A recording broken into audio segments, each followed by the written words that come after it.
بسم اللہ الرحمن الرحیم۔ اللہ کے نام سے جو سراسر رحمت ہے، جس کی شفقت ابدی ہے۔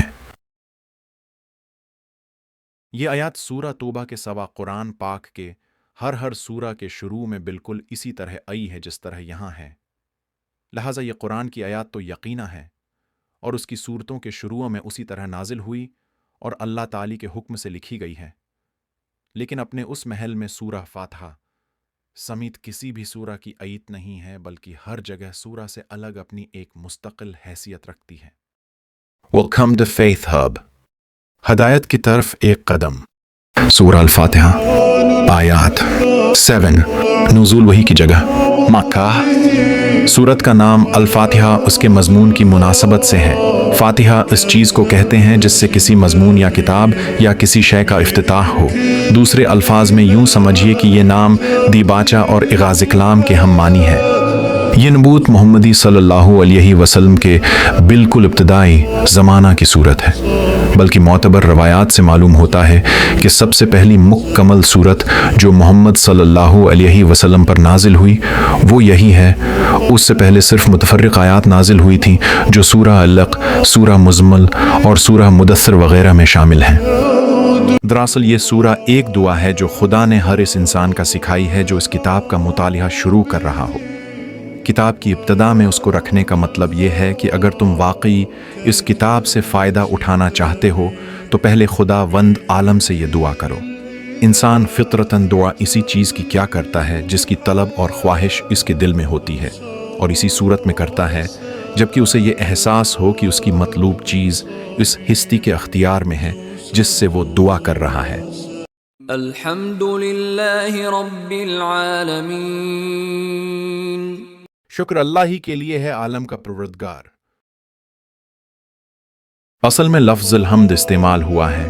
یہ لفظ عربی زبان میں کسی کی خوبیوں اور کمالات کے اعتراف کے لیے بولا جاتا ہے، پھر ان خوبیوں اور کمالات کا فائدہ اس حمد کرنے والے کو بھی پہنچ رہا ہو تو اس میں شکر کا مفہوم آپ سے آپ شامل ہو جاتا ہے۔ چنانچہ سورہ احراف، سورہ یونس، سورہ ابراہیم میں اس کے نظائر سے واضح ہوتا ہے کہ الحمدللہ کی ترکیب میں یہ بالعموم اسی مفہوم کو ادا کرنے کے لیے استعمال ہوتا ہے جسے ہم لفظ شکر سے ادا کرتے ہیں، یعنی شکر صرف اس اللہ کے لیے جو پوری کائنات کا مالک ہے اور ہم اس کی مخلوق ہیں۔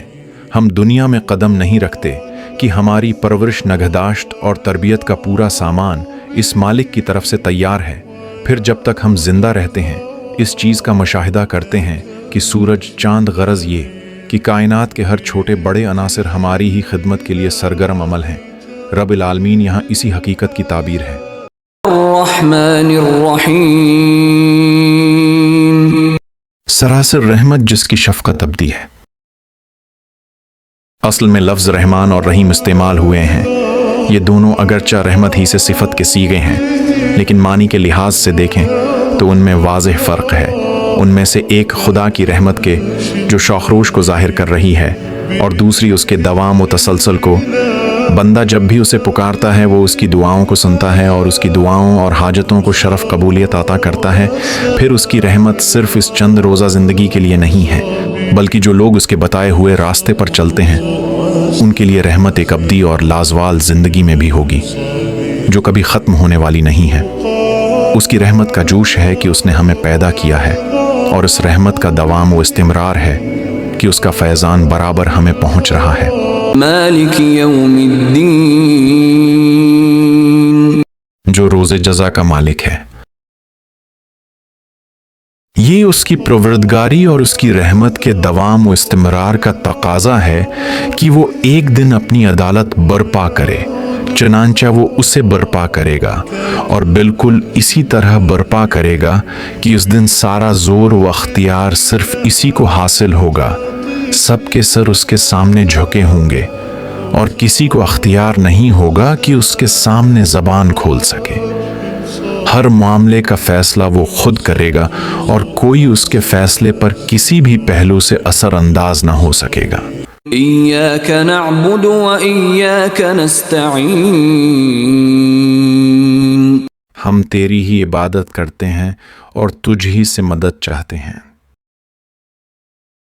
یہاں پر صرف اتنی ہی بات نہیں کی گئی کہ ہم صرف تیری عبادت کرتے ہیں، بلکہ پورے زور کے ساتھ اس بات کا اعتراف کیا گیا ہے کہ ہم صرف تیری ہی عبادت کرتے ہیں اور صرف تیری ہی مدد چاہتے ہیں۔ اس اعتراف و اقرار کے بعد ظاہر ہے کہ نہ بندے کے پاس کسی کو دینے کے لیے کچھ رہا ہے اور نہ ہی کسی سے مانگنے کی کوئی گنجائش باقی رہ گئی ہے۔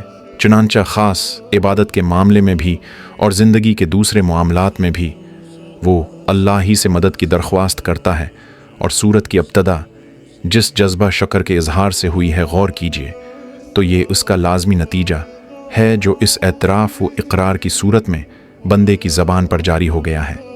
اہدنا الصراط المستقیم، ہمیں سیدھی راہ کی ہدایت بخش دیں، یعنی وہ سیدھی راہ جس کی وضاحت آگے کی آیت میں کی گئی ہے۔ آیت میں اہدنا اللہ کے بغیر یا ہے، چنانچہ عربیت کی روح سے اب اس کا مفہوم صرف اسی قدر نہیں رہا کہ ہمیں سیدھی راہ دکھا، بلکہ اس سے بہت زیادہ ہو گیا ہے، یعنی اس پر ہمارے دلوں کو مطمئن کر دے اور اس پر چلنے کا شوق عطا فرما، اس پر ثبات و استقامت بخش دے، اس کے نشیب و فراز میں ہماری رہنمائی فرما اور مرتے دم تک اسی راستے پر چلنے کی توفیق عطا فرما۔ صراط الذین انعمت علیہم غیر المغضوب علیہم ولا الضالین۔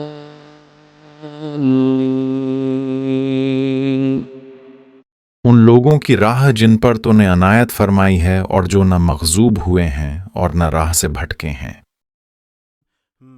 ان لوگوں کی راہ جنہیں تو نے اپنی ہدایت سے نوازا اور انہوں نے اپنے پورے دل اور پوری جان کے ساتھ اس طرح قبول کیا ہے کہ تیری نعمات ہر لحاظ سے ان پر پوری ہو گئی۔ آگے سورہ نساء میں چل کر ہمیں اس کی وضاحت ملے گی کہ اس سے مراد انبیاء، صدیقین، شہداء و صالحین کی مقدس جماعت ہے، یعنی وہ لوگ جنہوں نے اپنی ضد کے باعث اس ہدایت کو قبول کرنے سے انکار کر دیا، یا قبول کیا تو دل کی امادگی سے قبول نہیں کیا اور ہمیشہ اس سے انحراف پر مصر رہے۔ اللہ کے جن بندوں نے ان کی اصلاح کرنا چاہی ان کو جھٹلایا، یہاں تک کہ کسی کو تکلیفیں دی اور کسی کو قتل کر دیا، چنانچہ اپنے وہ جرائم کی پاداش میں خدا کے غضب کے مستحق ٹھہرے۔ ان سے مراد یہود کی طرف ہے، جن کے بارے میں ہم آگے سورہ بقرہ میں پڑھیں گے، یعنی جنہوں نے دین کا چہرہ اپنی بدعتوں اور ضلالتوں سے اس قدر مسخ کر دیا کہ اب خود بھی اسے پہچاننے سے قاصر ہے۔